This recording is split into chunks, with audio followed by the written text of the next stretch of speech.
welcome to the InterPlex. In this InterDialogue, I spoke with my friend and colleague Rafael Hurtado from within his office at the National University of Colombia in Bogotá, where he is currently serving as the director of the physics department. Hurtado is a particle physicist and complex system science researcher and practitioner. He leads the university's Econophysics and Sociophysics group, and for going on 17 years now, has taught an innovative interdisciplinary course on sociophysics. He also leads an intercultural national water monitoring network called REMONA, which is built on principles of complexity and citizen science. As is the beauty of a conversation centered around complex systems, order, patterns, and a shared love of physics, as well as the utilization of science for positive social and ecological impact, our conversation spanned a wide range of topics, from music and art, to urban movements and growth, to epidemiology, language, water, and how complexity and mutual respect can form the basis of fruitful collaborations with Indigenous peoples. I began by asking Hurtado how an internationally educated Colombian particle physicist found his way into an eclectic career in complex system science within a notoriously disordered country.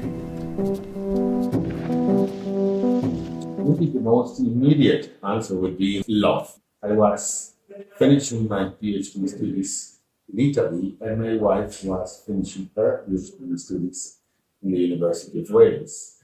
She was studying development and environment.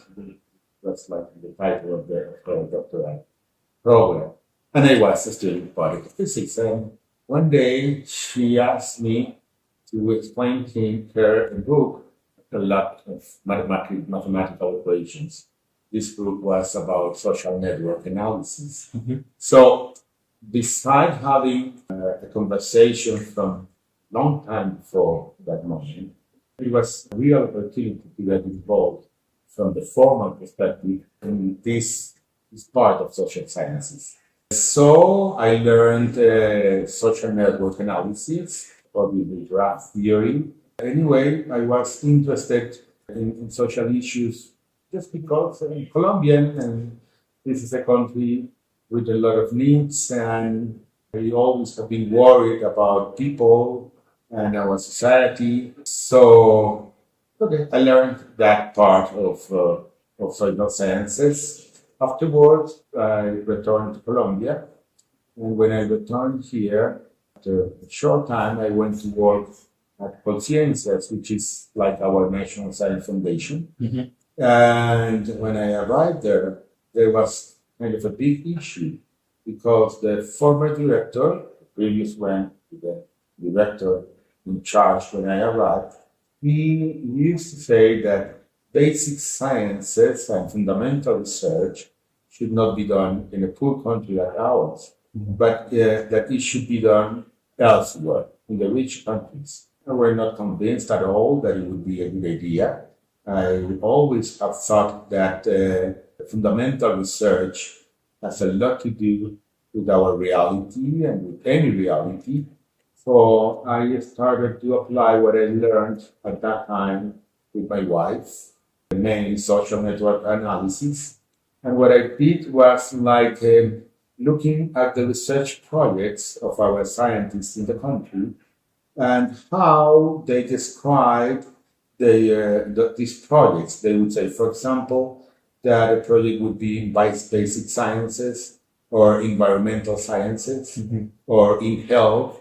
So when I traced the map of our research system, I found out that the most central scientific program in our country was basic research. So it was kind of an experience because I managed to obtain resources for the researchers in basic sciences. And afterwards, I started to use these kind of tools to many other things. And basic sciences include physics, chemistry, Physics, mathematics, chemistry, biology, and part of health sciences, which are called basic research. And when was this? When are we talking about? We are talking about from 2002, from that year to 2005.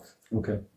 Yeah, many years ago when we met, what was it, maybe 2011, 2012? You're younger than myself, you should know. I think it was 2000. Let's say 2012. Yes, it was 2012. Yeah. What really intrigued me about some of your work was this class that you developed, Sociophysics. Yeah.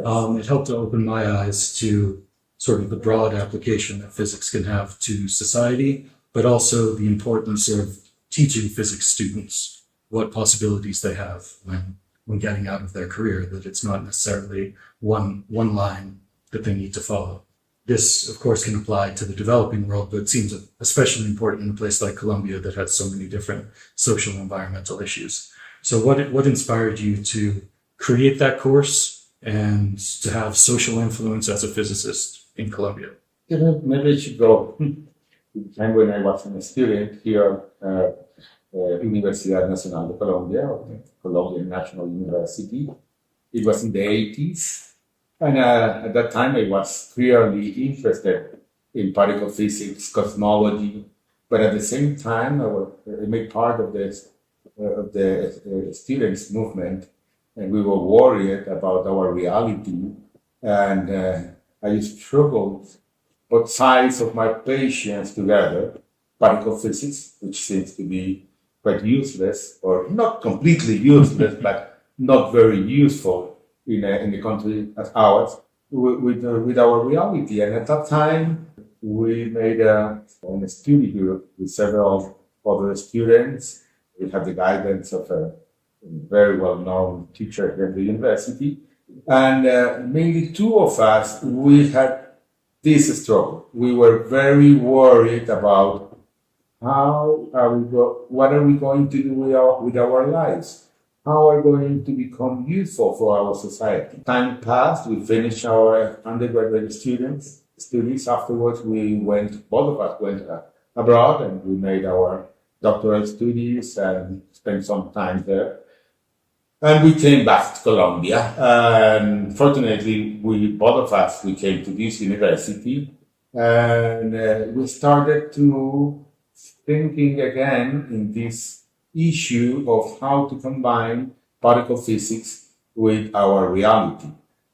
Okay, there is a passage which is very important. When I was living in Italy, it was at the end of the 90s, there was this meeting at the International Center for Theoretical Physics in which they invited both people from economy as well as from physics. Mm-hmm. It was organized by a very well-known physicist, Miguel Virasoro, and I met there some relevant people from economy, for example, Mas Colel.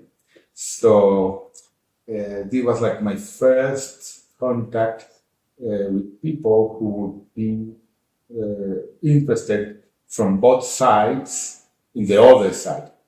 None of us was like working in both sides, but anyway, it was a quite interesting experience.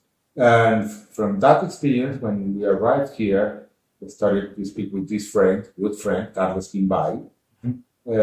What are we going to do? And we started to play, let's say, with little models, and we started a research line in our research group, which is particles and fields, or particles and quantum fields, good research group.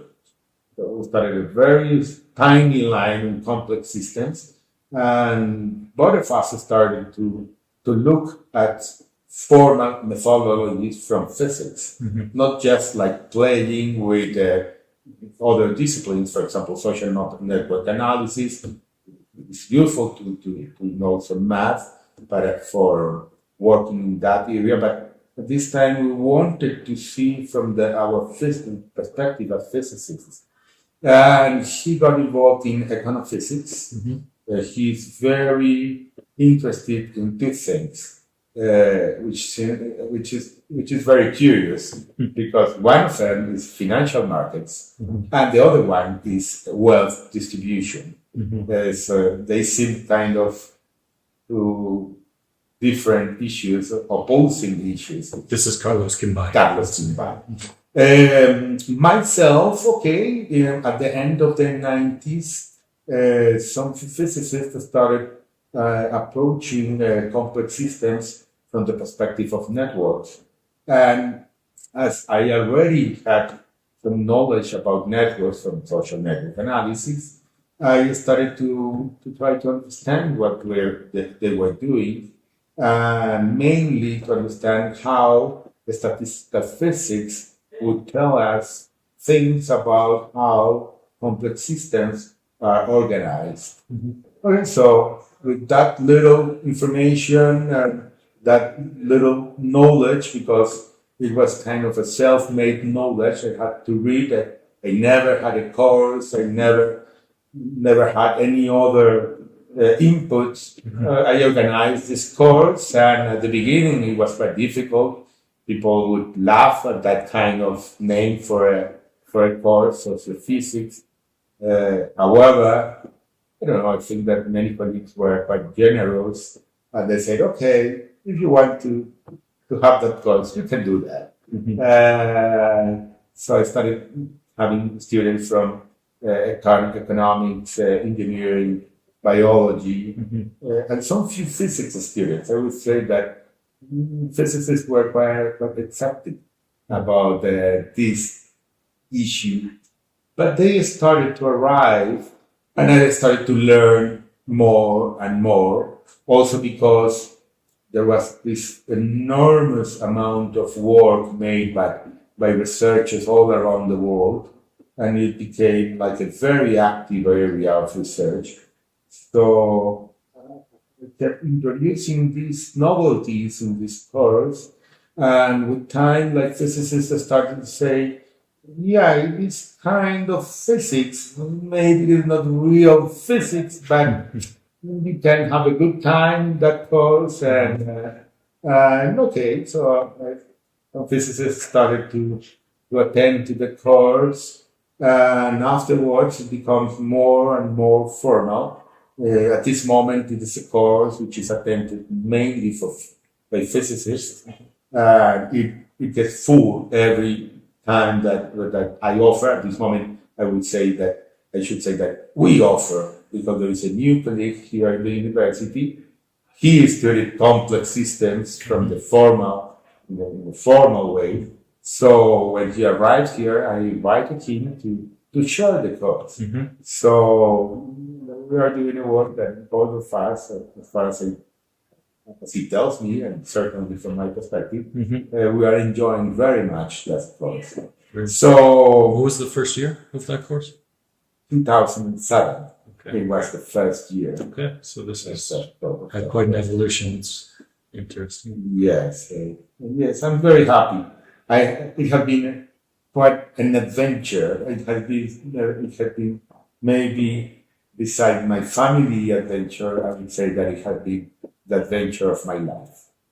Very great. And any of your students from that course, have they gone on to do either complex systems research or gone into other disciplines that maybe have more of a social focus? Most of them, in a certain way, they work in complex systems, as most of them work, for example, for the government, for enterprises. Some work here in Colombia, some work abroad. Some few of them became professors of myself. And I keep a very close conversation with many of them. And at this moment, I feel that I can retire myself, because some of them keep on inviting myself to work in their projects or with their students. So I feel that I can retire without missing this work with the students that I really love, that I really, really enjoy. So I'm really happy. Sounds like it really helped to broaden their perspectives on what they could do with their career. Well, I would say that, I don't know, maybe I think that what I have cultivated, really, I think that the thing that I value the most from what I have learned in this time is that I have learned how to represent the system. It is not easy at all, because you need to know something about the system. Each time that I get interested in a new system, And it is not that I get interested. Students get interested. My job is to work with them. So each time that they say, I want to, I have to start studying with them. And I feel that my first responsibility is like trying to make a model which can make things happen. It is that afterwards we will be able to really obtain information about the system, its dynamics, with simulations, analysis, or analytical work. So that's I think that it's very interesting. So I would say that it hasn't happened that we haven't been able of not tackling a problem. We always have been able of tackling a problem. I think that they can do whatever they want because that's the secret of this. It is not exactly sociophysics. It is more than sociophysics. Sure. Because they work in ecology, they work in neurosciences, they work in genetics, they work in many other things which are not necessarily social. So I think that most of them have learned to do that, and it is an adventure each time that we start working together, because you go from poetry to epidemics to art to health. All of those things seem to be connected just by a way of looking at them. Yeah, for you, I know you're a very curious person, so you're able to continue learning by being involved in this field of I am complexity. I'm curious, and I am kind of practical in the sense that it's true. I read. I really have to make an effort each time that we get involved with a new problem, with a new system. But I take profit of that. I have to say that. But I think that it is fair in the sense that, okay, tell them, okay, you are responsible for your work. If you want to work in, I don't know, poetry, I know very little about poetry. For example, music. Yeah. I don't play an instrument. I'm kind of deaf. So they have to tell me everything. They have to show me. They have to teach me. So I get profit from that conversation. And they are responsible for their work. And it makes them to grow very fast and to be able of doing extraordinary things. Can you expand a bit on some of the research that you've done that most people would never imagine has anything to do with physics? From my familiarity reading your research, you mentioned poetry, music, art, chess, wildlife trafficking, epidemiology, which you mentioned as well. We talk all the time about water. I mean, maybe you can expand a bit on how physics and complex systems forms the basis for being able to do this kind of research. It's curious when you ask me that, and I try to find out a system that would be very curious to be studied from complexity. I would say that particle physics. Okay. I work very little particle physics nowadays. However, I had the opportunity of applying some of the conceptual and analytical tools that we have in complex systems to study particle physics.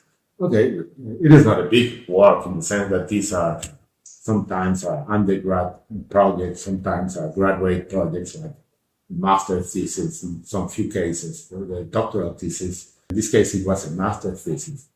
But it was quite surprising that at the end, the complexity would tell something about particle physics. So it is kind of surprising. Other topics, you said many things.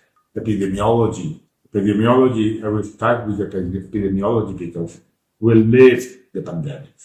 And we live it with anguish, with, I don't know how to say. We were very worried. It was, I would say, that heart crushing. because very, very, very early we had the intuition that it could be something big, something which would change many things. The first research group meeting, we had it the first day in which we returned to the university, which was the 15th of January. And at that moment, we had a strong intuition that it was going to be something important. So we started working without knowing almost nothing, very little about epidemiology. And we started making several types of models, and people here, our National Health Institute would say something which, from my point of view at that time, was kind of funny, not so funny. They would say, Professor, that epidemic is not coming to Colombia. And I would say, how can you say that? And they said, what happens is that you do not know our, what do you call it? It is kind of an alert system in health. And I was saying, hey, it means that there is something in Colombia which is little or nothing to do with Colombia. And they were so sure, so convinced. So from our perspective, we were struggling and we were doing whatever we could do in order to show them that it could happen. Mm-hmm. So when it happened, okay, they called us, because at the beginning we were like, it was kind of a conflict between them and us. Mm-hmm. We would say, we are worried, and they would say, you don't have to worry. Mm-hmm. And afterwards, when they called us, we just involved, I won't say 24 hours, but 20 hours a day. It is real. Mm-hmm. I lost like so many pounds of weight, and it was there was so much of patience in that work. This was the tracking, the modeling, we made what were you doing? Many models. Yeah. We made models just for the question that what happens is if one person just by case comes here and they don't track this person in the airport, and afterwards what will happen in the rapid bus system, and what would happen if we have the coffee, when people collect coffee, a lot of people go there to the countryside to collect coffee. And what would happen with the taxi drivers, and what would happen inside the hospitals, and what would happen with the whole society. And I think that many part of our work, we had the opportunity to work with people who are professional epidemiologists. So we have this opportunity at first hand of learning from them. And I think that part of our work was useful, but I think that the most relevant part of our work was never accepted. Yeah, it was realistic. Yeah, but anyway, we did our part, and we really made all what we could do. We put ourselves to the cause. Gave our hearts to it. So epidemiology. Maybe before we talk about some of your other research, for those listening that aren't familiar with complex system science, maybe you can explain some of the characteristics that allow this kind of interdisciplinary, cross-disciplinary work. What are some of the fundamental tenets of complexity that allow this kind of broad sort of work? Okay, maybe what I'm going to say doesn't fit very much to epidemiology, at least in a standard way. But it is the question of how to connect the little rules with the phenomena of the macroscopic phenomena of the whole system. That's our main, the main question that I always try to tackle when I work in these things, mainly, as I told you, with the students. And it is how little rules change or define the function of the whole system. So we use statistical mechanics or statistical physics. But the first part usually is, as I told you before, how to represent the small part, the microscopic part of the system. And afterwards, how to connect that with the macroscopic phenomenon. And so that's a very important part of thinking in complexity, or in my way of getting into complexity.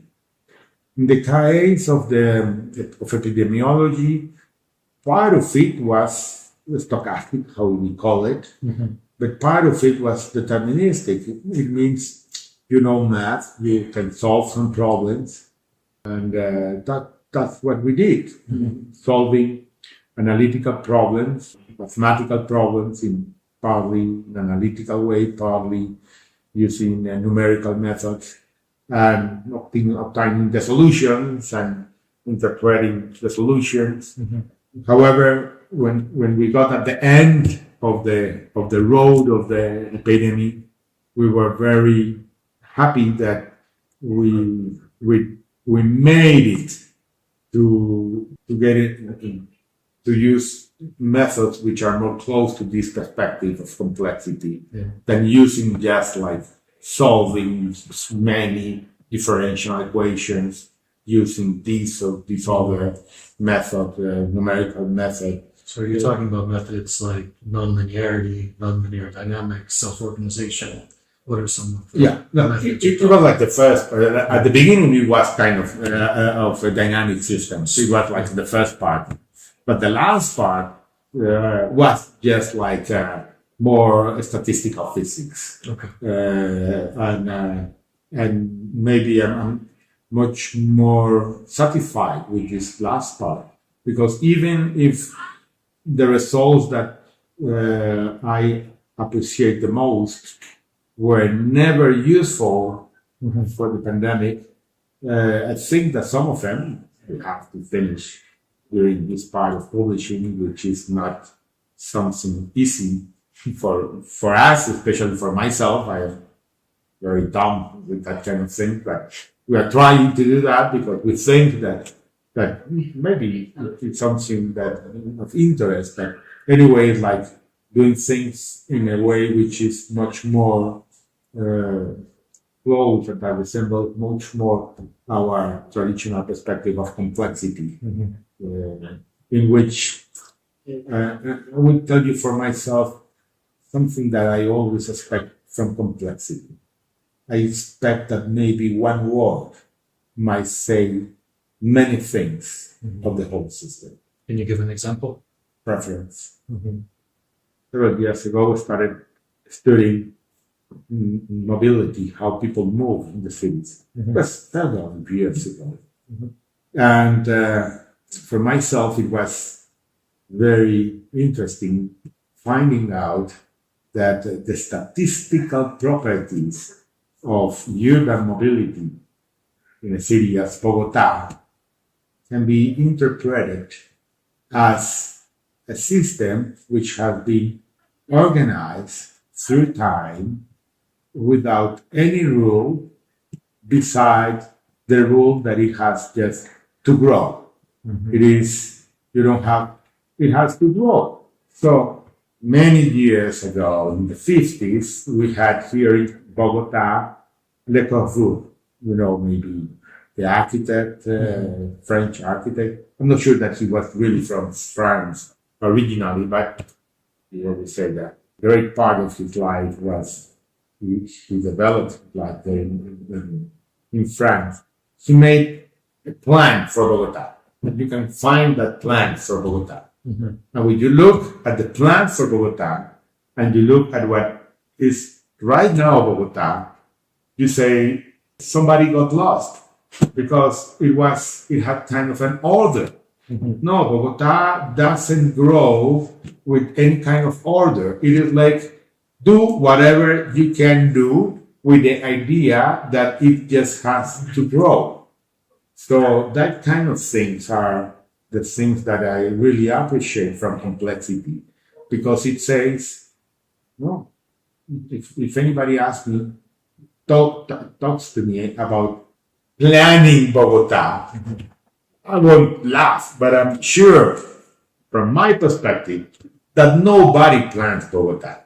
Bogotá just grew, or it keeps on growing, just with the idea that it has to grow. And is this an example of self-organization? So Yes, but it is not that organized. Yeah. Yes, yes, it is growing. The system is growing, but it's not getting organized. right. You see, it is not like you can say that it is more efficient in any other way, in any way.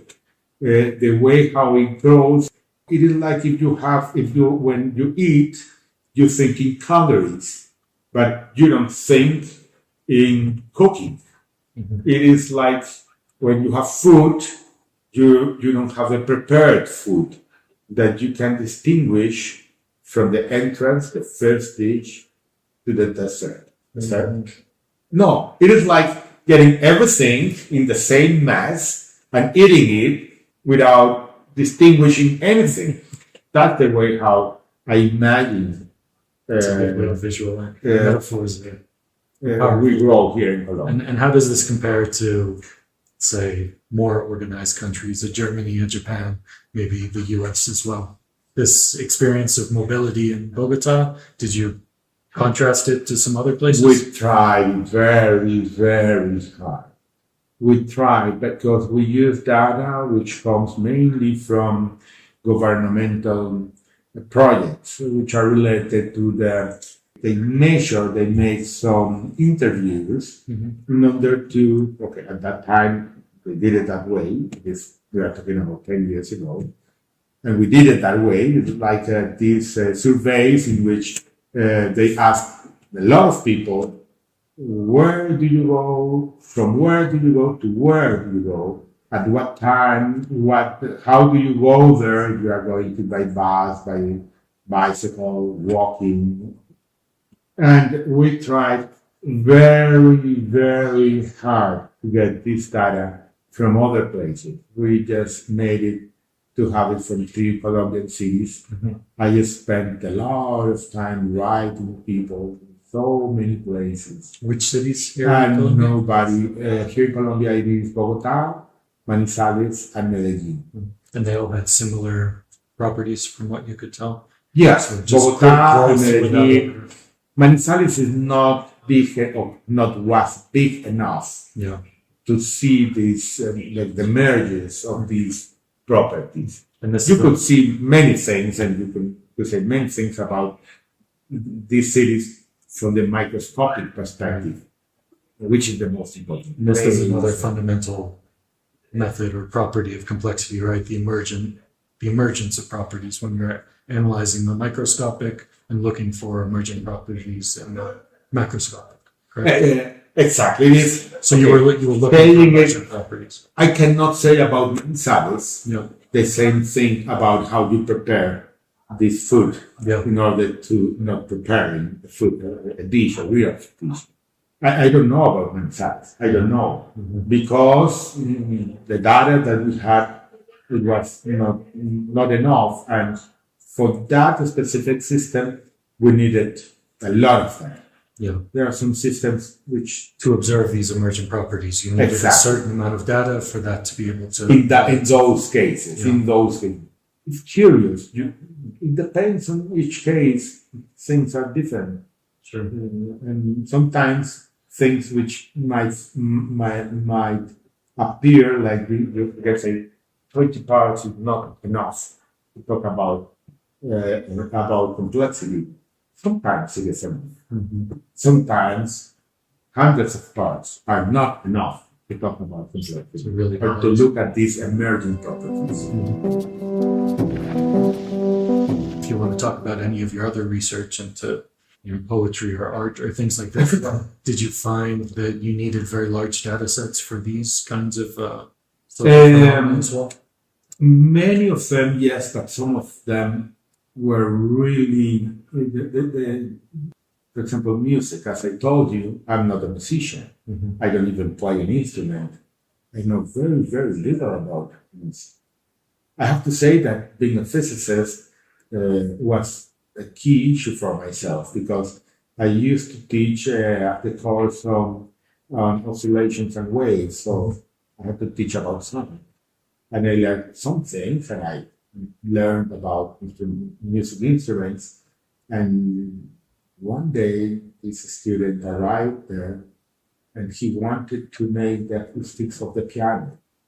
And I told him, just stop in all of the equations, coupled differential equations, and he wanted to make the whole acoustic of a piano. and I sat and I told him, so sorry, I really can't. I can't.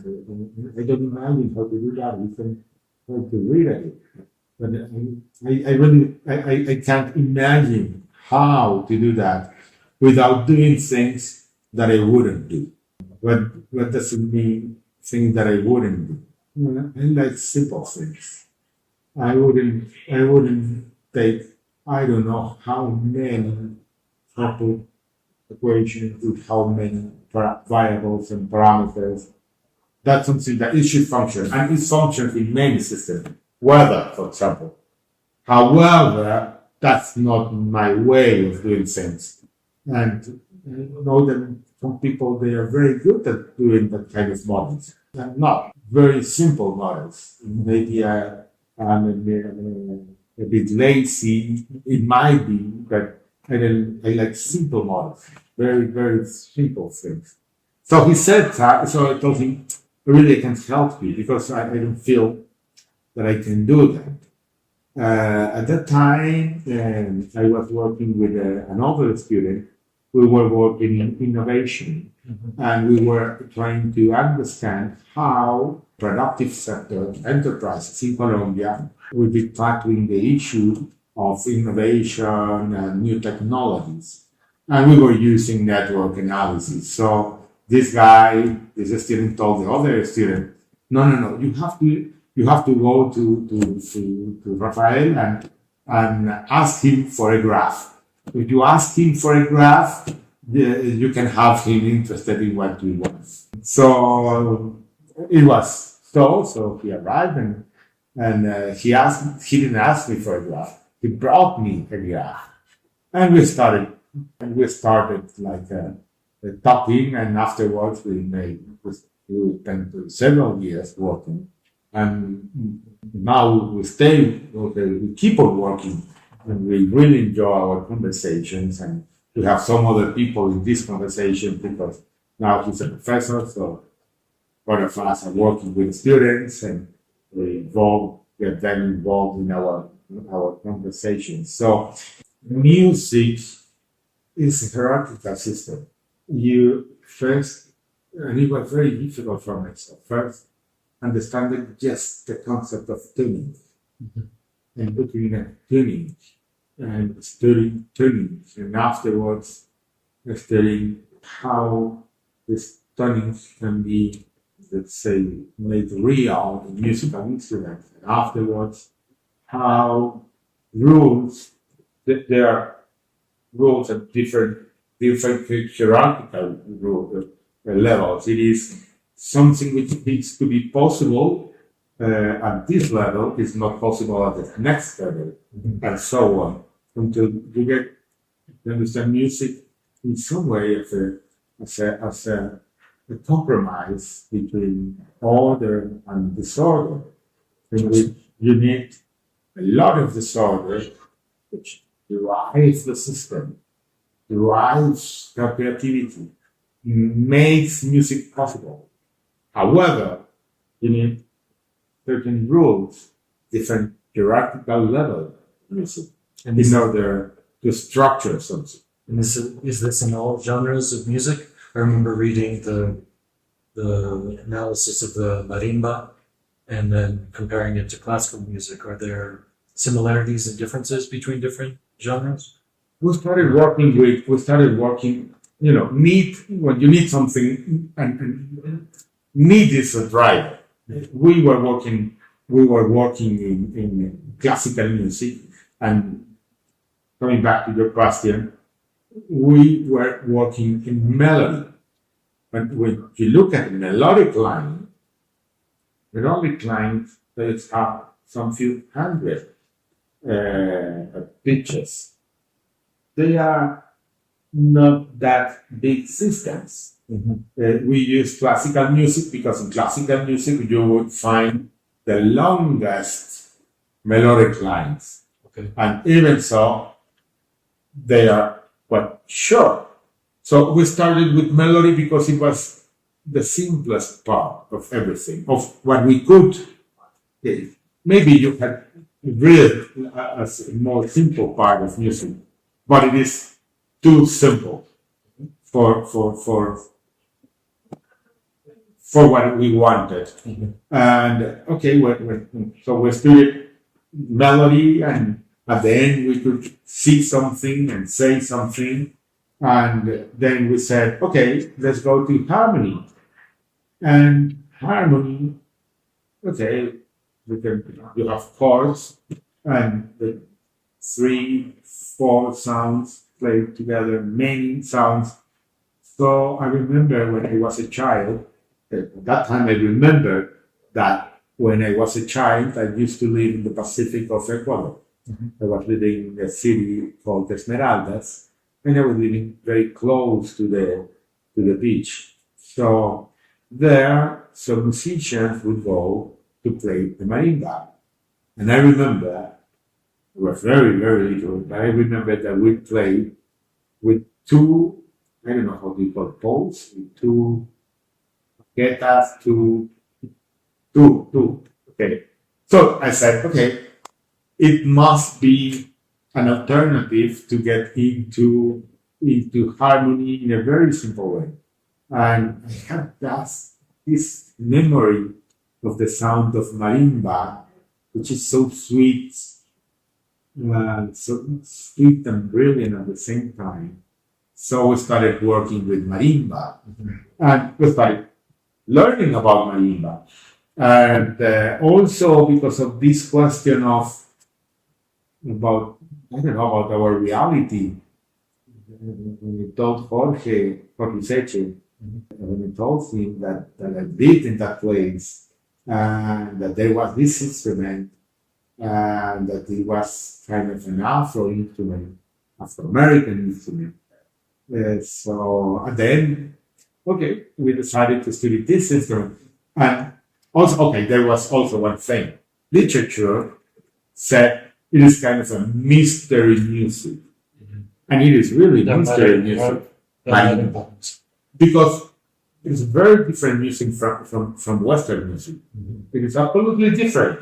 It has a lot, okay, there are things that you can get from Western music. Rhythm, melody, but for example, tuning is different. And tuning makes composition rules to be absolutely different. And even if you can, at this moment, you can go to search for marimba music, and you can listen marimba from the Pacifico, from the Colombian, Ecuadorian Pacific, and you can listen and say, oh, how nice this music. It is almost Western music. If you get the traditional marimba music, you would say, this is really awful.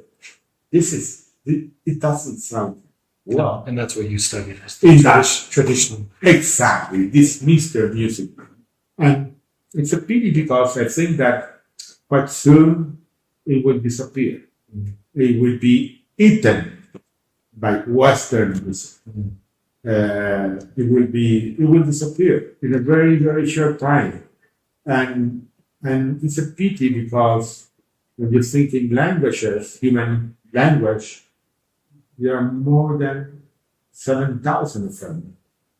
However, there are very few musical logics.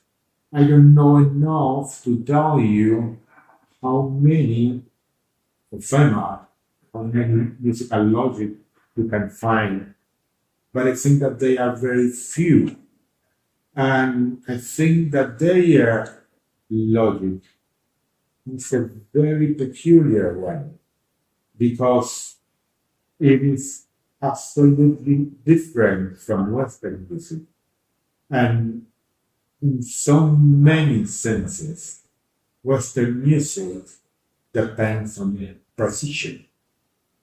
You need really when you have a string, you have to get it tuned very well tuned. If you have an air column, like a flute, this music, no. These tunings have a different logic. They are made of for not being so precise.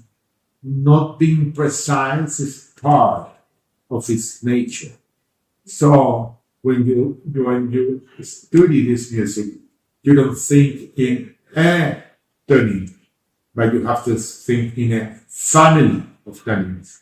And you can think also in author tuning. It is this guy, this tuning is from this guy. And there is something which is, from my perspective, is magical, because it is, each tuning is made of for somebody, or for somebody, maybe not one person, but like a collectivity of people. It is like in a territory, usually singers are women, for women in this territory, and they have a freedom that you don't have in Western music. They have a freedom which is unthinkable in our Western music. Mm-hmm. So even though it is a music that for us Western people is awful, moreover, nowadays it is also awful for people living there, because they have in some way they are so used to Western music that if you can appreciate the freedoms inside this music, and then the absolutely different logic, for what I understand, to our Western music, it is something so valuable. Mm-hmm. And it is a pity, because it is disappearing, and it will disappear. Well, you mentioned languages as well. Of course, many languages are disappearing. There's many more languages, 7,000 different musical logics. But do you think there might be, or there must be, some co-evolution of languages and musical logics? Have you explored this at all? When you're talking about the freedom of the singer, or maybe there's a freedom within the language structure as well, as applied to the music? Your question is a very, very good question. Very good question. I need myself a beat back. And look at this. Recent history, and I would say recent history is about 2 million years. Recent times, there is so plenty of surprises. There's so plenty of things which are so difficult to put in agreement. When you think that fire has been used here in our planet for more than 1 million years, 1.5 million years. Fire has been used for 1.5 million years. So you say, oh, okay, you have fire. After that, everything should have been going on, let's say, at the same rhythm. And it is not so. I have tried to find out, when can you say that there was a language? Mm-hmm. And I've been looking at it, and maybe if there is a linguistic, somebody from linguistic would say, you haven't looked enough, and I'm sure that it is wrong. But people don't get compromised into saying this amount of time. 300,000 years, 200,000, 20,000 years. And when you look at it, it is like, it is very recent. Language is something very, very, very recent. it is something like which might have arisen in the transition to the Neolithic. It means few thousand years. In terms of complex language structures. In terms of saying a language, and I'm going to tell you what I would interpret. I would. Sorry if I am not. It is like grabbing information, grabbing things from one place, from the other. It is not like having a professional perspective. I'm sure that I will talk about it, but maybe this is something that somebody else should talk about. But it is like, look at it. Say A. Say A. A. Okay. Say A in a different way. Ah. Oh no. I. Okay, that's good. That's fine. You did it. Okay, no, okay. It is very difficult to say A in a different way. Okay. Because A is an stable sound. Mm-hmm. Because it has been constructed throughout a long time. It has a unity, let's say. It is not any sound. However, many ways of saying A, we can get into this building and get 100 people to say A. And A is going to be somewhat different from one person to the other. But for everybody, it is going to be A. Mm-hmm.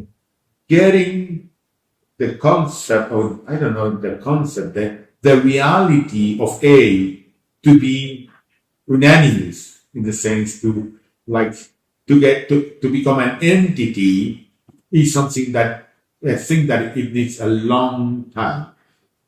Well, I have learned, I think that it is right, that looking at the development of anything in humans can be looked through the development of a person through his life. Mm-hmm. So, for example, the language of a child, how a child learns how to communicate. This is fast. It is really, really fast. And how the use of sounds evolve, and how you go from crying, and I'm not sure if I could say laughing, which just express two emotions. One emotion which is related with joy or happiness, and the other one which is related with discomfort, go through in a very short time, with a matter of few months, into becoming sounds. Okay, the child start to produce sounds which can be also neutral, and which can become useful for making parts of other sounds. The point is, like, language is not that simple, and you need something which is very important. You need stability. You need things to have an entity. So we can start communicating. Let's say that we decide to invent a way of communicating ours. We can start using many sounds for many things. However, if the number of sounds that we start using, let's say that they are short sounds, at the end, you are not going to be able to differentiate one from another. An error will become common. So that's a limit. You need something which is stable enough, in the sense that you can reproduce it without any ambiguity. Mm-hmm. And the way of doing that is having a small set of these stable sounds and to combine them. Okay. And it's something that you need to make a language. A language is not just a set of sounds. Right. It's a set of sounds which can be identified without any ambiguity. And in order to generate enough, a code that in which you can describe the world, you need a set of sounds which can be combined properly, and that you are going to be able of saying things without error. That's the point. I think that it makes a difference. There should be a point in which it happened, in which I'm not going to say that they are exactly words. Maybe you can say that they are words. But the most important thing is that you introduce certainty into communication. Okay. And you introduce diversity. It is very difficult to make both of them. You have diversity and certainty. It is very difficult. If you have one sound, you are certain. And let's say that we communicate through one sound. My dog has very few sounds. And when I get home, he uses the same sound. Somebody would say that I don't understand my dog. It might be. But it is about the same sound for saying, I'm hungry. I want to go out to make peace. I'm happy because you are here. I want to get into the room because I don't like to be alone in the living room, and so on. Almost, maybe in a different way. I don't want to compare a child with a dog, but when you have a very small child, it is very simple. In the first weeks, if he cries, it is very simple. You have to follow a pattern, and you have to say, is there any problem with the pampers? How do you say it? Pañales. Diapers. Diaper. Is there any problem with the diapers? No. Okay. Is he hungry? No. Nothing but, okay. Is he hot or cold? Okay. What else? There are 5. I have 3 children, so it is 5. And then, okay, take the temperature of the kid. He might be sick.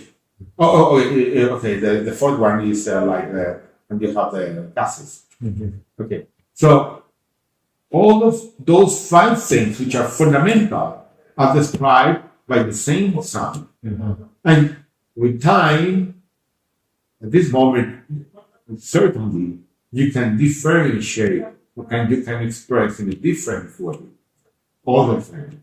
And children have to do that. But for doing that, they have to go from one sound, which is crying, uncomfortable, remember, laughing for joy, but you have to go from one sound to several sounds.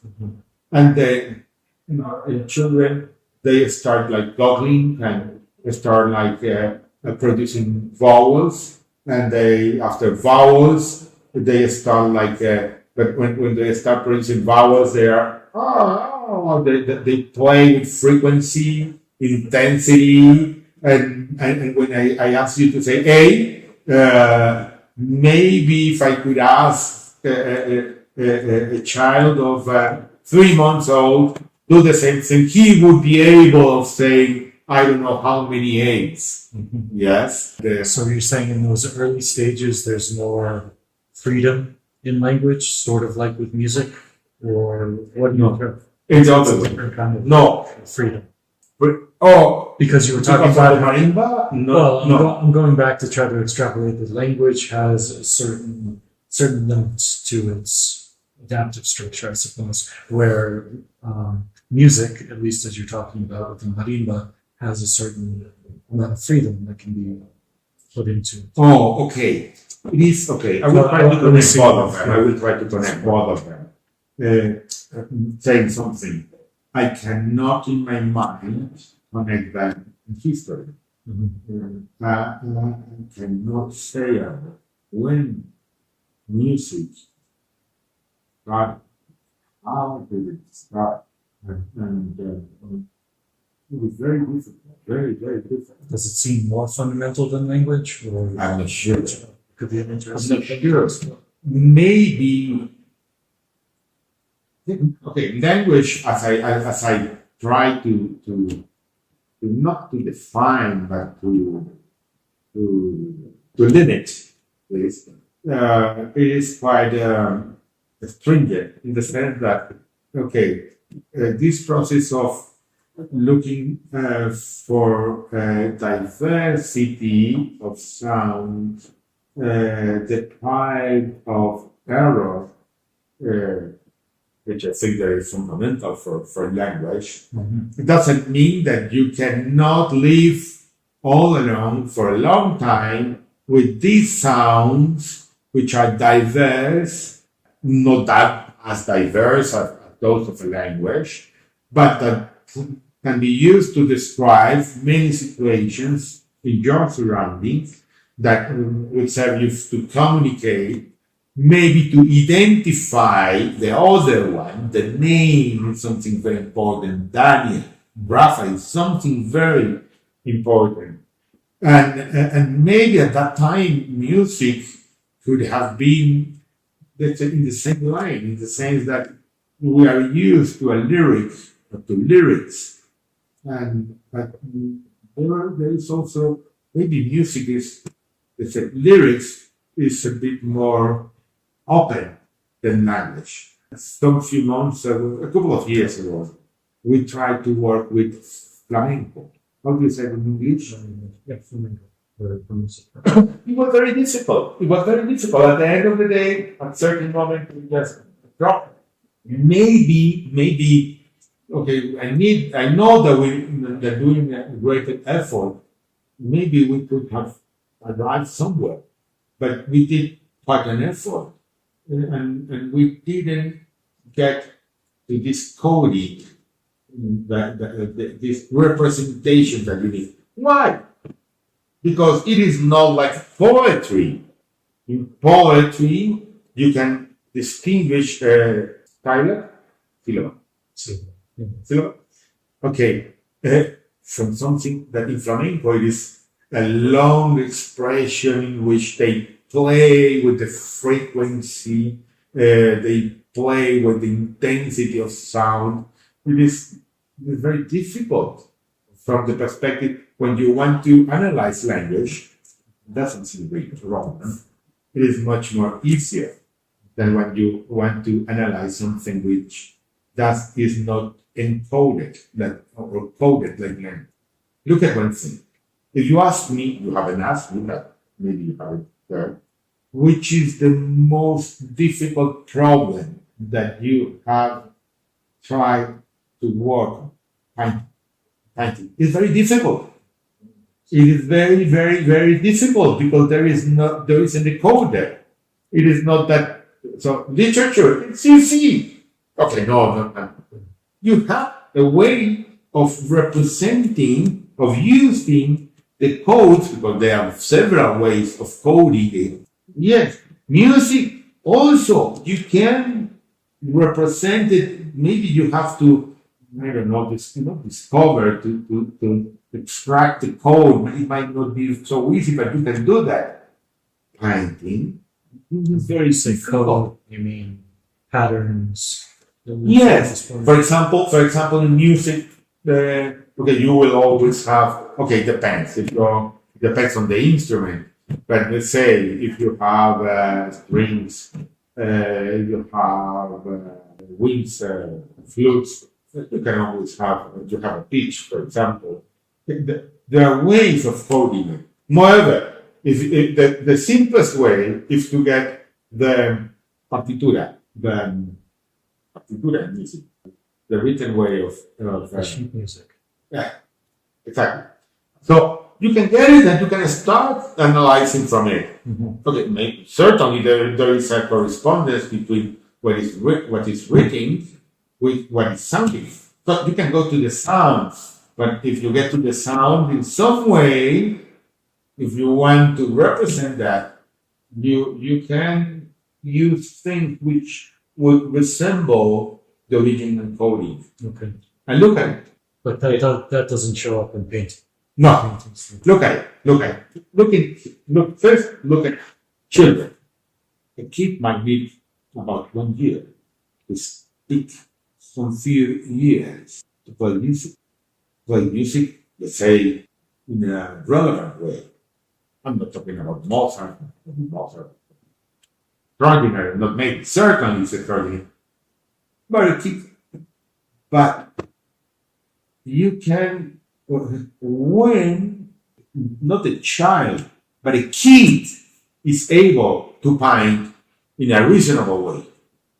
Even you would say that it should be much easier to paint than to play an instrument or to talk. Look at it. Talking is something artificial. Music is played. It is not just artificial itself, but it is played with artificial objects. And when you say painting, it is there. It is there. It is so easy, and it isn't easy at all. It is very difficult either to produce a realistic image or representative image of reality. I think it's very difficult. Mm-hmm. So it is. Is there much more freedom in that kind of a creative process because it's not with a certain amount of training or artificial instrument or construct or code? You don't have the code, exactly. You don't have the code. Yeah. You don't have the code. Mm-hmm. You don't have the code. So where does it come from? Look at it. Let's go this way. Maybe I was thinking, oh no, I'm wrong. No, I'm wrong. I was thinking in the paintings in the caves, in several places, that those in Spain, which are very famous. I was thinking, no, but those might have 25,000 years. And we were talking, I was saying, language, sounding, from the said Neolithic, it's thinking music. However, if you look, for example, look in painting, you can go to Giotto, something. You can go to 1200, 1000 years. So those paintings were quite far away, very far away from having realistic, from being a realistic representation, in the sense that they didn't have volume. They lack even of proportions. Perspective too. Perspective. When you say 1200s, music was developed, literature was developed, philosophy. Certainly somebody can tell us, oh, don't you remember Greeks? Don't you remember Egyptians? Certainly there are not that many paintings from that time, but some of them, I have to use this internet, look at it, sometimes in the field, but they are sparse.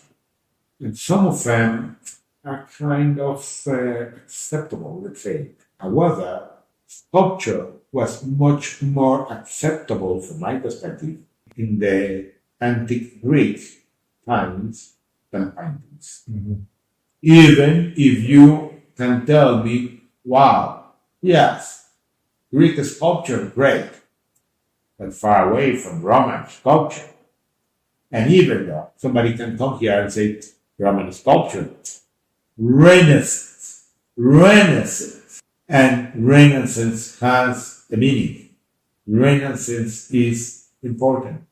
The passage in all art, forms of art, but I would say that mainly in painting, the transition, which is incredible. And look at it. You are asking me, where is the code? Maybe the code is something which is less obvious than in music or in literature.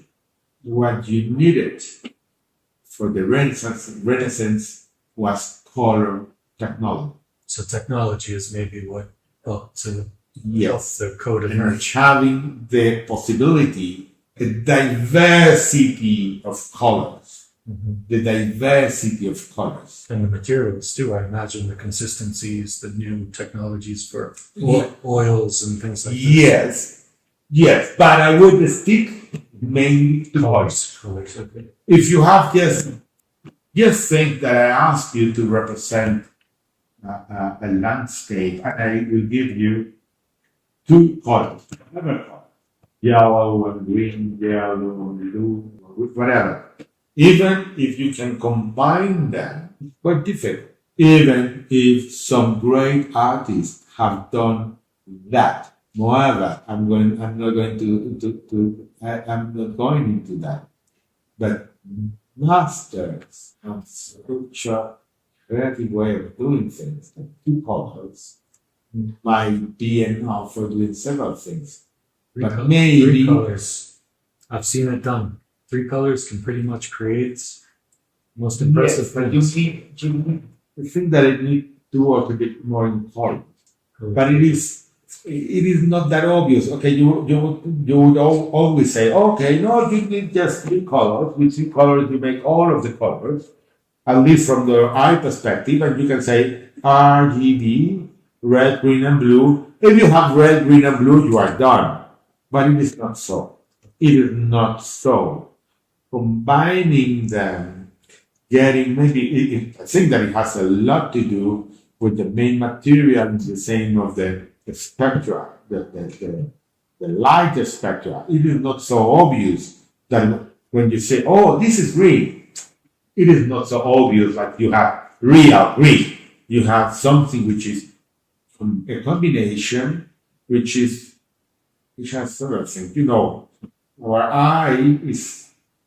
maybe our mind, but to our eye, you cannot differentiate yellow from the rainbow, from the yellow made from red, blue, and green. You cannot recognize it. But you cannot recognize that yellow from the other yellow. But it doesn't mean that any red, any green, and any blue, like those which you can find in nature, or you have at your availability in 1200, it doesn't mean that they are going to make can be the source of all of the colors that you can appreciate with your eyes and your mind. So I think that maybe a point which makes a great difference from the Renaissance is all that technology related with the production of paintings and the depuration of colors. Maybe that's the coding, and it is. And look at it. If that coding is so difficult to recognize, as well as difficult to use, that it is very difficult that you find a child 9 years old, when you say, oh, that's a real painting. You can find a child of 9 years old and you say, he plays really well the piano. But I don't know, maybe I would have to look a bit more. As you know very well, I'm just curious about that kind of things, and I read, look, but I'm not able to become, let's say, a professional who really knows it. No, it's very interesting to have the comparison between 3 or 4 or 5 of the language, music, arts, and differences and patterns, the coding, what does seem to have clear structure, what kind of emergent properties you've uncovered, and see other ones that have major obstacles to defined, such as with paintings. So I think that's quite fascinating. I do want to make sure to get some thoughts from you about water and complexity, and see if you can share some of what has inspired you to work with water. Water, my connection with water has to do, first of all, with this part which has to be with my personal life and emotions. And it is, I grew on a farm, and there was a very nice river there. They could fish there, crabs, fishes. They could swim that river. And even when I was a child, I started to change, started to get turbid, and we started to change in several ways. And people there, what we lived there, around the river, we used to say, oh, it is the people who are extracting the material from the river, and they are doing that in such a way that at the end of the day, it's dirty, they are really ruining it. And we were very worried. So we went to the environmental authorities. Environmental authorities and police. So we went to the press, and the press would go there and say, oh, people here, they are worried because of this. And people would ask me when I asked many afterwards, when I became a professor here at the university, they would ask me, it's Don Rafael, Mr. Rafael. You are Professor Rafael, Mr. Rafael, and Mr. Rafael. So what are we going to do with the river? And I was, at the beginning, I was, okay, it's an issue for the environmental, I think it's an issue for me. But here the river, it wasn't so. It wasn't so.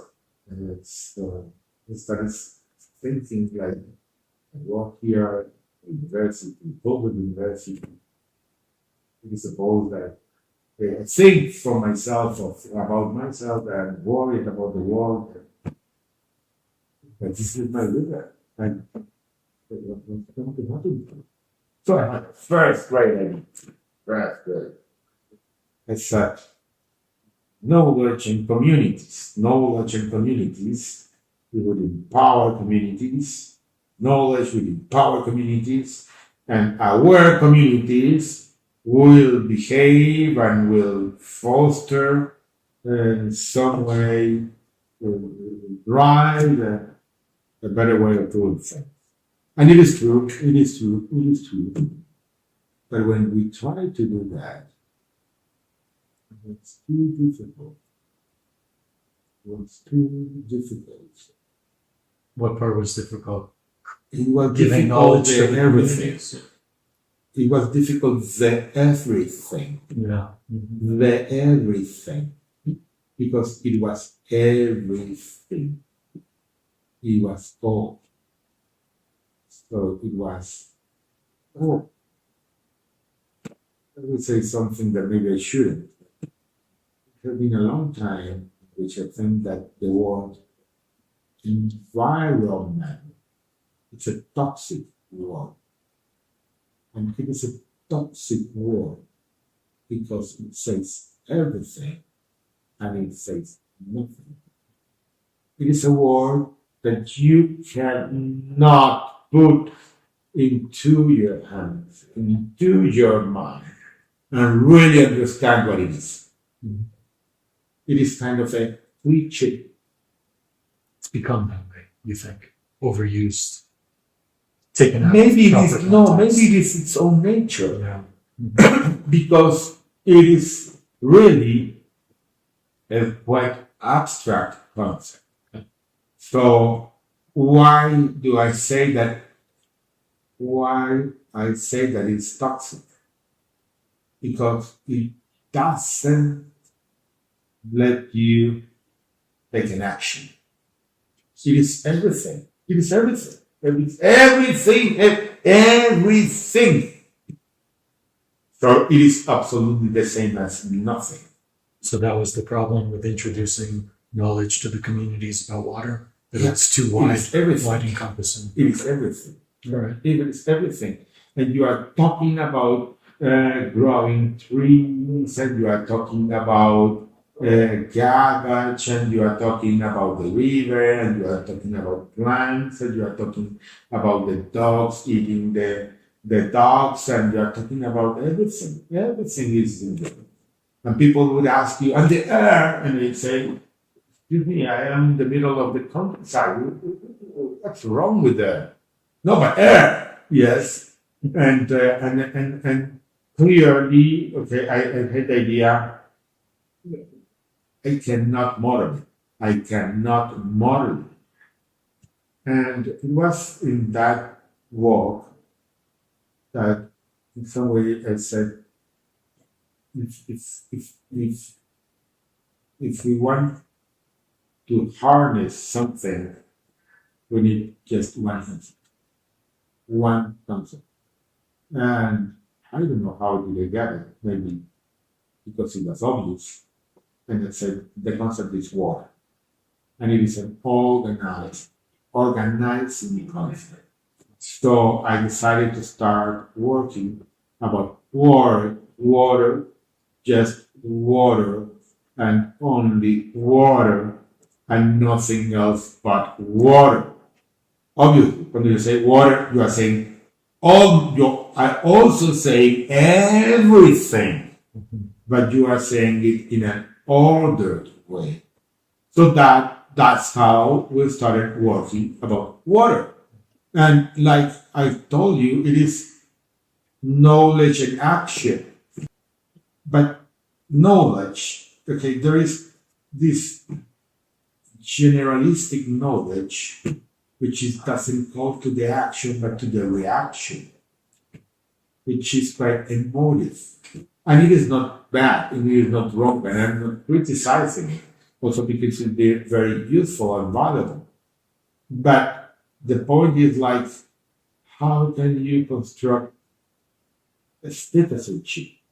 How can you construct people which awareness is such that this awareness is not driven by, let's say, by a little patient or by a point in ideology, but because you really care and you really respect. And that's why we started saying water can give us the way to knowledge, but to formal knowledge. And what I'm going to say now, it is not, I know that it is not nice at all.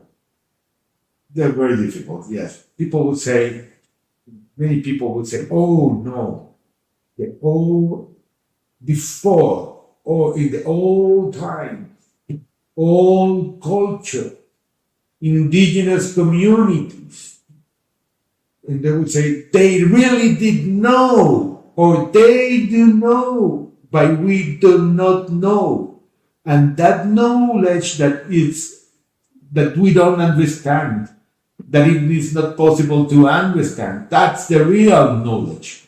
No, I think that it is not that way. That's knowledge. And it is a scientific knowledge as with Western knowledge, with one difference.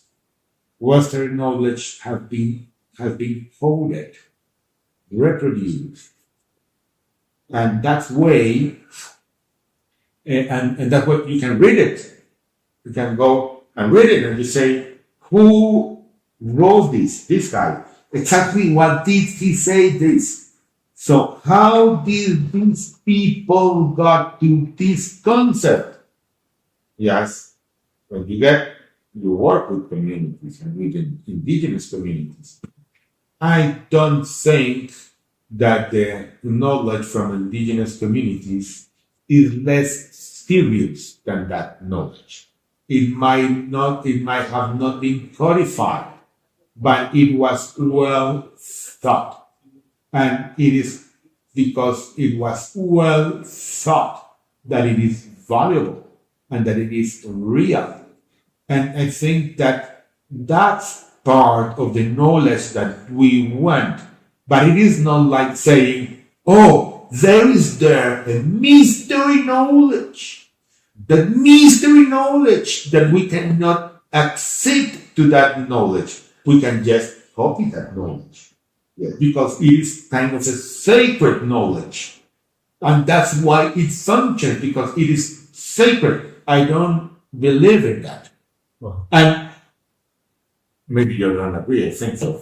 But anyway, that's, I think, you have much more experience working with indigenous communities and in general, for example, people in the countryside. But I think that they really care about Western knowledge, and they really appreciate Western knowledge, and that at the end of the day, codifying knowledge is useful not just for interpreting the reality, that's very important, but also to recognize each other, to be able to be aware of the other. And as far as I say that what your knowledge is great, I don't understand that. It's kind of mystery, but no, it is great. We are not getting in touch. We are not communicating ourselves. Yes, I have to respect your knowledge. And respecting your knowledge has to do with putting both knowledges. When they say both, maybe it isn't the wrong way, but it is the wrong word, at the same level. And people will say, oh, this is a physicist. What is this guy talking about? Molecules, atoms, talking about this property of water. Maybe he is a friend of a biologist and he's thinking in this ecosystem. Maybe ecosystem can be much more closer to the main concepts. I mean, a broad amount of knowledge from people who live there and who have been thinking about it. Thanks. And with an empirical experience. This knowledge is not the result of magic, is not the result of gods, is not the result of extraterrestrial people. It's the result of thinking people who have observed wisely and who have transmitted that knowledge, their reflections. And that's why it functions. That's its knowledge. You have not coded it into a paper, but it does not mean that it is not human knowledge. I would say it's a bit more codified than you might recognize in the structures of these indigenous communities, and I have a lot to say about what you've mentioned. I mean, they really refer to their elders as libraries, the transmitters of knowledge, and it's rigorous, much more rigorous than the Western world gives credit for. So this is empirical, it's observational. It might be grouped into something that sounds mystical, but is much more metaphorical, but replicable as well. And I think to differentiate between these communities and some of the countryside people and the experiences that you had, is that when you approach them and you have this kind of broad, abstract sounding concept of environments where it's everything, that's not as much of a problem when speaking to indigenous people or an ecosystem. So you can talk about water, but for them, water as everything is not separate. The water is not separate from the forest or from themselves or from the animals. So when I presented these projects that we've worked on together, and you haven't mentioned the National Water Monitoring Network, they got it in a way that I don't think they get it in the countryside. They get it as something fundamental, a pillar that interconnects many different components of their ecosystem, or as I refer to it, more like socio-ecological systems, because they are part of it. It's all connected for them. And I think there's great potential as a complexity researcher as well to explore these rigorous frameworks that they have around water, around ecosystems, and to understand what potential there is to have impact and action as well, as you speak about. And we've been talking about this for a while. That's quite Quite a beautiful concept. No, but the way that you phrase it right now, I think that it is quite well told. In the sense that, yes, the concept of libraries is very important. The concept of a constructed knowledge, I think that it is real. I think that it is there is a need to recognize it. When I think that the idea that it is magical, I don't think that they think that it is magical. I think that we think that it is magical. That's right. It is our way of saying about something that we Western people don't understand. I think you're right. And it is not just that we don't understand, we don't care about it. We give very little about it. And that's why, if it is magic, it's fine. Mm-hmm. Because we don't recognize in that knowledge that this knowledge, it is of the same nature. It is made of the same minds. So, why did I say that? Because I think myself as a Western person, okay, that's what I have. I'm not what I'm not. That's what I have. Mm-hmm. And you know that I really enjoy, and it is not just enjoying, it is something like, I feel connected when explaining the Big Bang. And maybe I have told you, there are places where I talk about to get into the concept of electric conductivity, which is the concept of dissolved solids, which has to do with the properties of water. And these properties of water are also connected with geological phenomena, sociological or social phenomena. But to get to that, to measure that, and to give value to that concept, to make that concept a concept that can be a concept of power, you really have to know what is electric conductivity. And electric conductivity as well as turbidity are not simple concepts, are quite sophisticated concepts. So, in my case, that's my way. If I want to talk about total dissolved solids, I have to talk about electric conductivity. And if I talk about electric conductivity, I myself have to go to the Big Bang, to the whole process to get to the stellar nucleosynthesis, to the how molecules are formed, to get to water, and finally to get how conductivity. I can explain that. And okay, it can be done in 20 minutes. And it can be done in a whole day.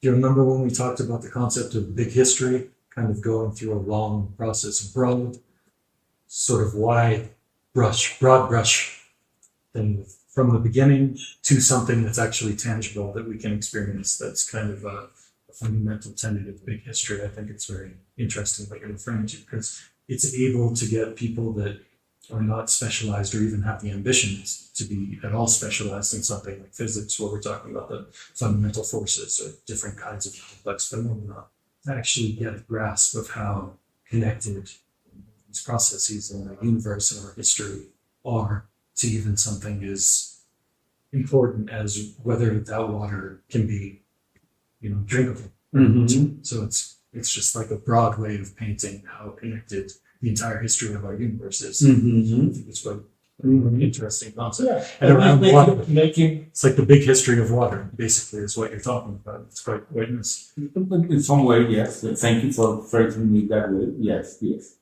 And finishing is like one of the places where I spent almost 2 days saying the same thing that I can say in 20 minutes. It was there, the Sierra Nevada. There is epidemiology. It is not mine. It's the The point is that I don't know who is epidemiology. Okay. But anyway, the point is that I feel when I speak with indigenous people from indigenous communities that they are frankly interested, that really care, that they really give an importance to that, to the Western codified knowledge about water. Yeah. And I think that they care very much about communication and that we can look at each other eye to eye and say, and talking with the same words about the same world. I think that they are really, really interested. And sometimes I feel kind of, I don't know if saying confused, maybe the right word is deluded when I listen that people want to shoot that connection and want to say, oh no. And look at what I'm saying. Ignorance is the right way of tackling the territory. And when I am saying ignorance, it is not like if we are Western people, we are all scientists. If we are Western people, we are all instructed people. It is not so. And it is not so that anybody who comes from this or that community, or yes, because he's placed in this or the other place, it is that thing. And that's one of the things that, as far as I have heard from them, they claim. It is not possible that anybody would say, I am the Indio of this place and I have what it is. And people would say ginger or whatever as the magic medicine for everything. And they really claim, and I think that it is like a cry, that they need to be recognized. And it is not like anybody can say, I know because I am or I resemble or I have been in the same place. It is not enough. It is not enough that to say, to really be speaking for what it is. And I think that that's why they are frankly and honestly interested in this knowledge. I agree. It's my experience as well. And there's great potential for an interchange of knowledge. They want to learn from us as much as those that are sincere, like I consider myself to be, and you want to learn from them. And I think if it's from a basis of mutual respect, there's great potential. For some context for people listening, and also just really to know your thoughts on this. I mean, you're the director of the physics department at Colombia's top public university, maybe top university. There's a lot of debate about that. Where do you see things going for research into complex systems? You're one of the leaders, along with Carlos Quimbay, for the Econophysics and Sociophysics group. What are your ambitions for complex systems research here in Colombia? We are done. I'm going to tell you why we are done. For a long time, these words, sociophysics, econophysics, maybe complex systems sound like a more decent word or a decent term for this kind. These words were like kind of fruitful words. With people talking about things like, I don't know. I feel like when I say econophysics or sociophysics, I say in the same way like people, like I was talking some few minutes ago, like anybody who would say that speaks about society from physics is really somebody who knows about society from physics. But no, in this moment it is clear in the university, recently the studying our community, and people recognize complexity like one of the trending research options in the world. and recognizes complexity as a very needed research area in the country, which has to be developed. And it is not new, it is not just like these few months. As a matter of fact, I told you there is, for example, we have a new researcher in complexity here in the Department of Physics, and he came because we had a full agreement in the sense that, maybe not full agreement, but here in the department we have a seminar for which all of the professors we participate every week. All of the professors, it is difficult to say everybody, all, but most of us. We decide what we want to do. And that was part of it.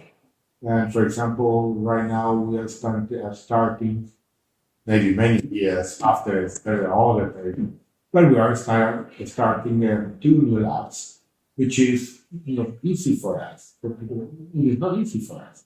One for teaching quantum optics, and the other one in research in quantum optics. But it was a decision that we took all together, and we made everything. We decided to work in that way.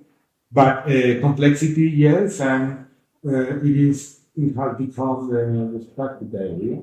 Many students really are very curious, and not just the students. The students from our group, they work in our central bank, they work in the ministries, they work in very relevant places in the country, and they are well accepted. And once one of them gets to one place, usually gets more students or graduate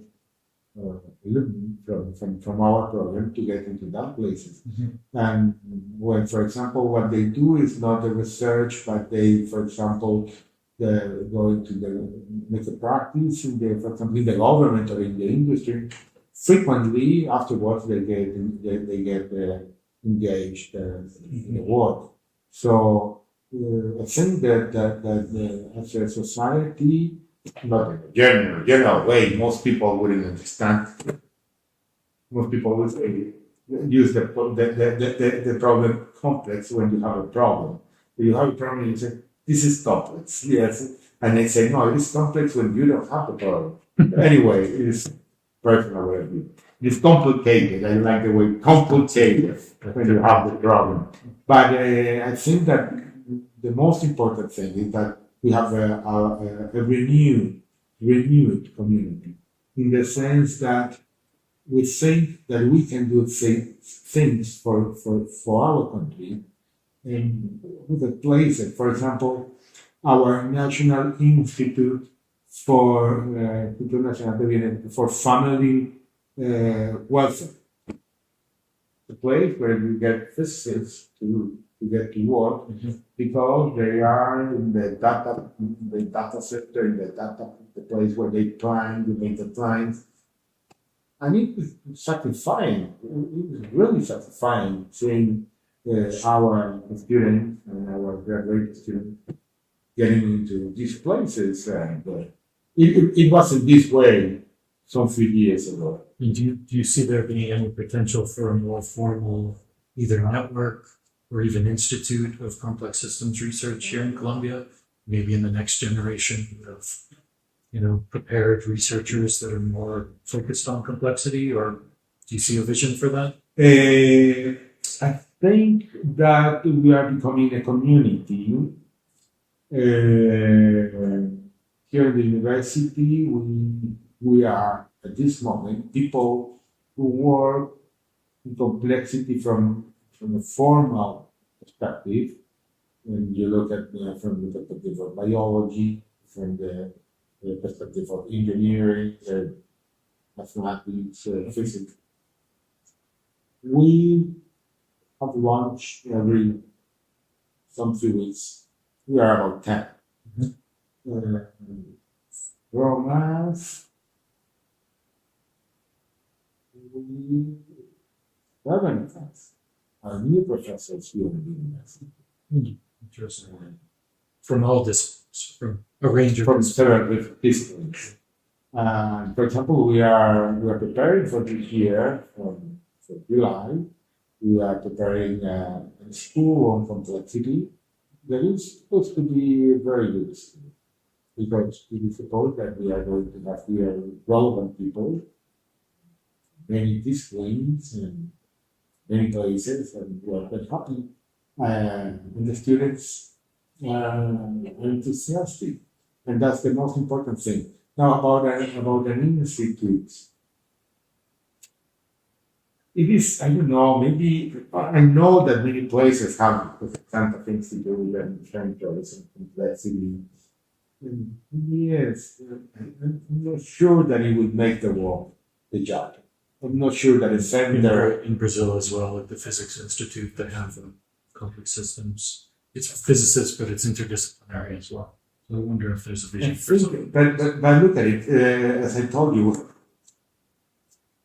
from this launching institute complex system, because you can say that the institute exists during the time that you have the launch.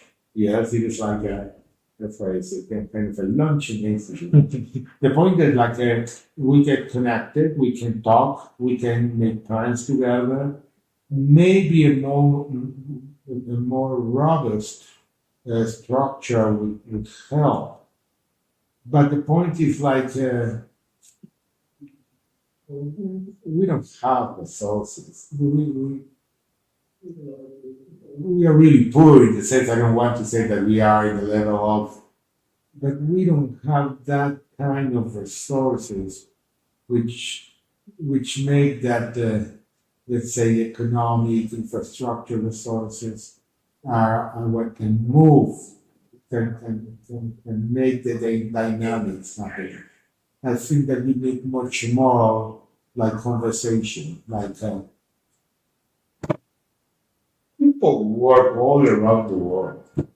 Each time that you read a paper, this guy is in China, this other guy is in Poland, this guy in the States, this guy in Brazil, and they don't have an institute.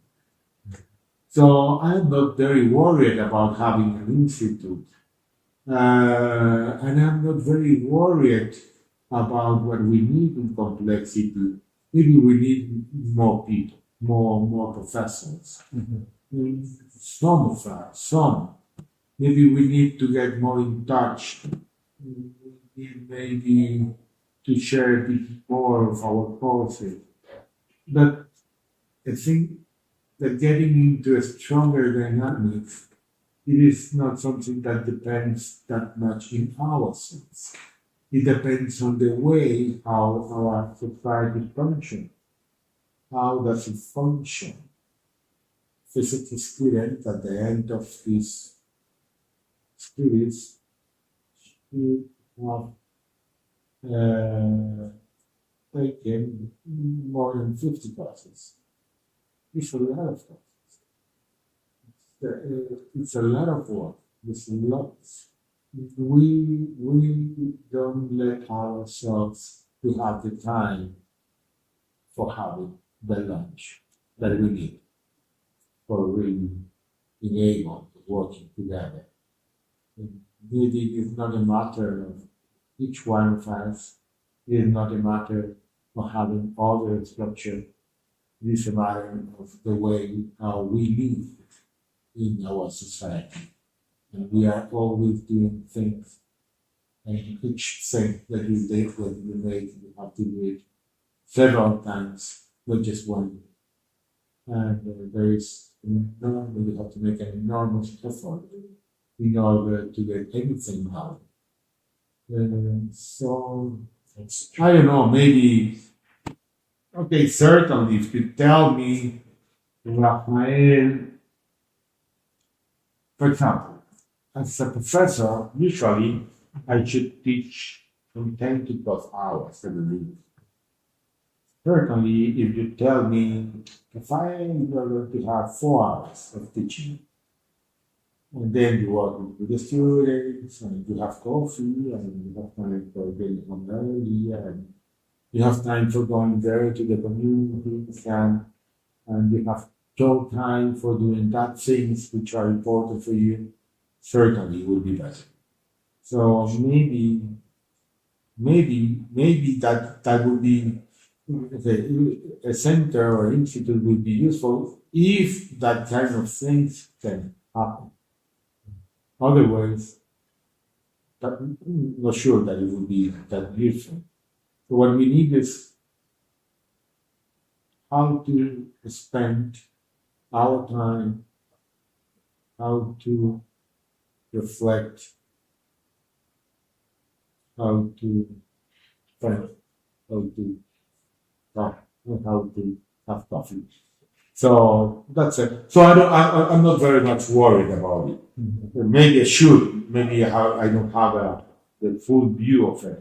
I'm so happy that the students are happy and are doing so many things, but so many things, and I'm doing so well. I'm being physicist in this society, which is not prestigious at all. I remember, maybe we can finish with that if you want. 15 years ago, I went to visit them and my very old room. And when I arrived into her house, she asked me, Rafael, and what are you doing now? I'm still a professor at the University National in the Department of Physics.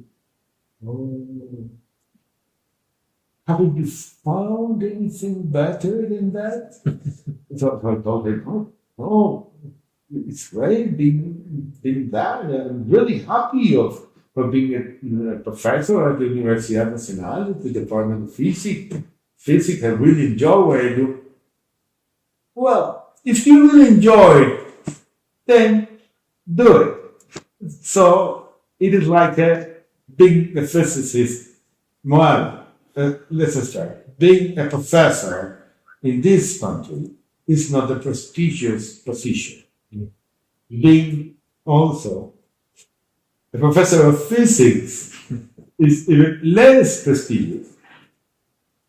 And as once somebody told me, and being a professor of physics at Universidad Nacional, it should be even less prestigious. So I'm not worried about an institute. I think that we are going to be doing well. And I think that the most important thing is having smart, interested, brilliant students. And I think about them with a very good heart. Thank you, Rafael. And see you, I've made some incredible advances since we first met, and bright future ahead for complexity community here in Colombia. Yeah, 29th of July to the 2nd of August, Enredando at Bogotá. So if you want to come to Bogotá, Enredando, 29th of July to the 2nd of August, 2024, you are very welcome.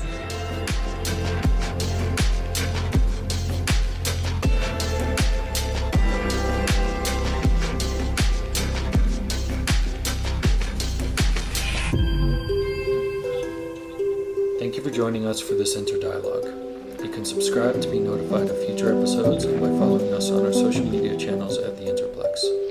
Visit our website, theinterplex.org, for more interdisciplinary and intercultural content and to join our growing collaborative